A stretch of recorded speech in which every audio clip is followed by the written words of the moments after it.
آج لوگ یہ کہتے ہیں کہ بد مذہبوں کا رد نہ کیا جائے.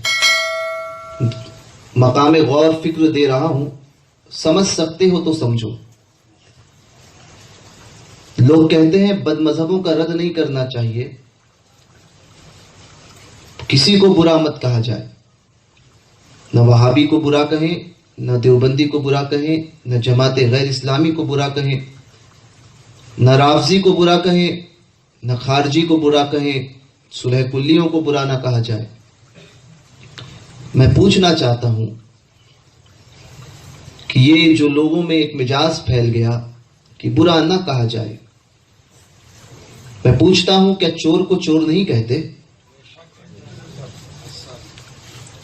چور کو چور کیوں نہیں کہتے؟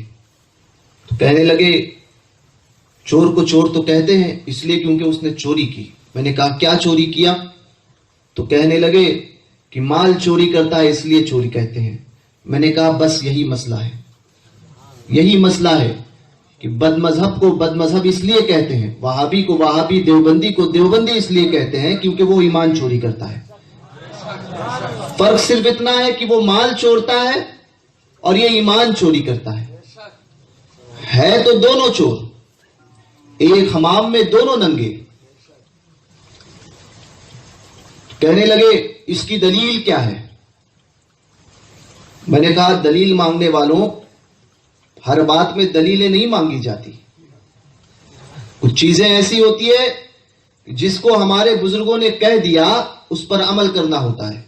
لوگ کہتے ہیں حکمت سے کام لینا چاہیے. آج ایک حکمت کی بھی بڑی لہر چلی ہے، ہر چیز میں حکمت عملی. میں نے کہا ذرا منہ بند کر. اس سے کہنے لگے کہ بد مذہب کا رد کرتے ہیں تو بولے نہیں، حکمت عملی سے کام لو، یہاں پر ضرورت نہیں ہے. میں نے کہا اپنا منہ بند رکھ. حکمت عملی والے بزرگوں کو نہیں پتا تھا حکمت عملی کیا ہے؟ اعلی حضرت نہیں جانتے تھے حکمت عملی کیا ہے؟ اعلی حضرت سے زیادہ جاننے لگ گیا. بد مذہبوں کا رد نہ کرو، شیر بے شیر اہل سنت نہیں جانتے تھے حکمت عملی کیا ہے؟ محدث اعظم کی چوچوی نہیں جانتے تھے حکمت عملی کو کیا ہے؟ تاج الشریعہ نہیں جانتے تھے حکمت عملی کا نام کیا ہے؟ کس کا نام ہے حکمت عملی؟ ہمیں سکھاتے ہو. جس کو کچھ نہیں آتا وہ کہتا حکمت عملی. ابے تیری حکمت تیرے پاس رکھ. ہمارے بزرگوں نے جو سکھایا وہ ہم سے بہتر جانتے تھے، اسی کے اوپر ہم کام کریں گے.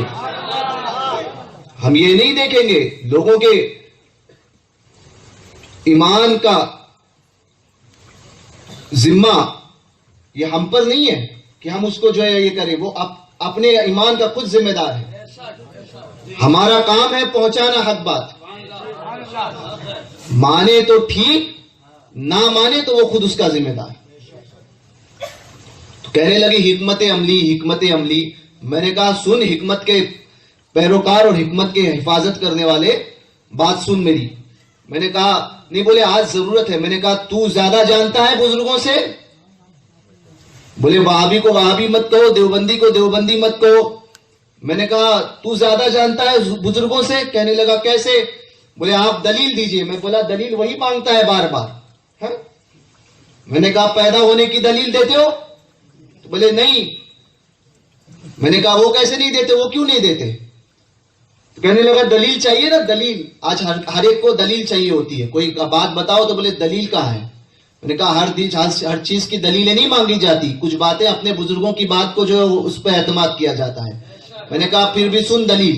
میں نے کہا حسین اس کی سب سے بڑی دلیل،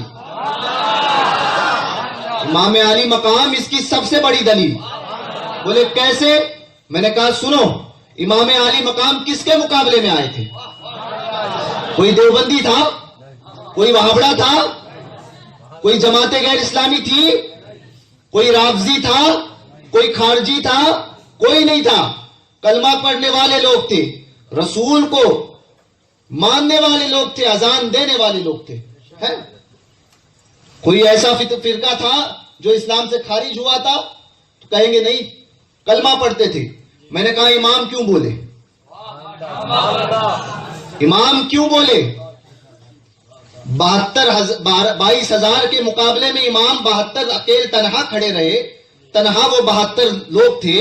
22,000 کے مقابلے میں، پوری یزیدی فوج کے مقابلے میں امام تنہا کھڑے، یزید کے خلاف امام تنہا کھڑے ہوئے. کیوں کھڑے ہوئے؟ یزید کوئی وہابی تھا؟ دعوی نبوت کیا تھا اس نے؟ کچھ نہیں کیا. تو میں نے کہا یزید ایک فاسق و فاجر تھا، یزید فاسق و فاجر تھا. امام نے فاسق کی بیعت کو قبول نہیں کیا.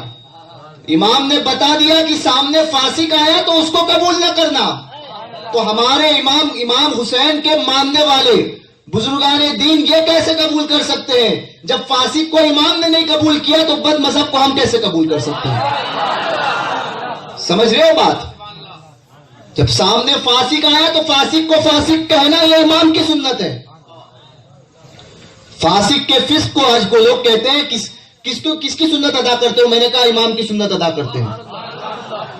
فاسق کو فاسق کہتے ہیں، بد مذہب کو بد مذہب کہتے ہیں، امام کی سنت کو ادا کرتے ہیں.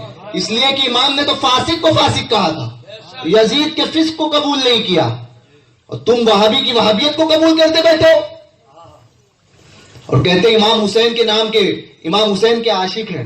میں نے کہا امام حسین کے عشق کا تقاضا یہ ہے کہ برے کو برا کہو، برے کو برا کہو، ڈنکے کی چوٹ پر کہو، اور کہو کہ یہ برا بول رہا ہے اور یہ برا ہے اس لیے اس کو برا کہتے ہیں، اس کے اندر یہ برائی ہے اس لیے اس کو برا کہا جا رہا ہے. یہی امام کی محبت کا تقاضا ہے.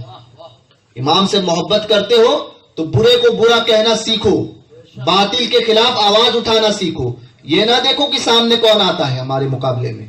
امام نے یہی درس دیا ہے، اور یہ درس اور اس پر عمل ماضی قریب میں جس ذات نے کیا ہے نا، اس ذات کا نام حضور تاج الشریعہ ہے. امام کے اس پیغام پر جس نے عمل ماضی قریب میں کیا، اس ذات کا نام تاج الشریعہ ہے. کہ سامنے صلح کلی تھے، لوگ آئے کہتے ہیں برے کو برا نہ کہو. حضور تاج الشریعہ نے بتا دیا کہ برا اگر کوئی بھی ہو، وہ ڈاکٹر طاہر کے بھیس میں بھی کیوں نہ آ جائے، اس کو برا کہا جائے گا. فیضان تاج الشریعہ، بستی بستی قریہ قریہ، شہزادہ غوث اعظم، مسلک اعلی حضرت، عرص حضور مفتی اعظم